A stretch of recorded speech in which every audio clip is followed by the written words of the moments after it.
బ్రహ్మముడి సీరియల్లో నటిస్తున్న ప్రతి యాక్టర్కి కూడా మంచి గుర్తింపు వచ్చింది. అందులో ఒకరు అప్పు క్యారెక్టర్ చేస్తున్న నటి పేరు నైనిషా రాయ్. తను బెంగాలీ నటి.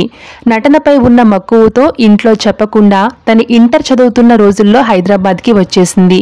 అలా వచ్చేసిన నైనిషా అనేక ఇబ్బందులను ఎదుర్కొంటూ పలు సీరియల్లో నటించే అవకాశాన్ని అందిపుచ్చుకుంది. అలా భాగ్యరేఖ, వంటలక్క, ఇంటి గుట్టు, మళ్ళీ, కలిసి ఉంటే కలదు సుఖం, శ్రీమంతుడు సీరియల్స్తో పాటుగా ప్రస్తుతం బ్రహ్మముడి సీరియల్లో అప్పు క్యారెక్టర్ ద్వారా మనందరికీ మరింత దగ్గరైంది. అయితే నైనిషా తనకి ఎంగేజ్మెంట్ అయినట్లుగా సోషల్ మీడియా వేదికగా తెలియజేసింది. బుల్లితెర యాక్టర్ ఆశిష్ చక్రవర్తిని నైనిషా ఎంతో ఘనంగా ఎంగేజ్మెంట్ చేసుకున్నారు.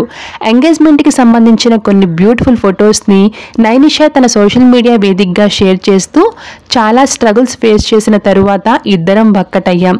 ఫైనల్గా మా రోజు వచ్చేసింది. మాకు సపోర్ట్గా నిలబడిన వారందరికీ థ్యాంక్ యూ అంటూ ఒక స్వీట్ నోట్ని కూడా షేర్ చేసింది నైనిషా. ఆ ఫొటోస్లో ఇద్దరూ కూడా చాలా చూడముచ్చటగా ఉన్నారు. ఆ పిక్స్ చూసిన వారంతా నైనిషా, ఆశిష్ చక్రవర్తి కపుల్కి తమ కంగ్రాచ్యులేషన్స్ తెలియజేస్తూ కామెంట్స్ పెడుతున్నారు. Thank you so much for watching.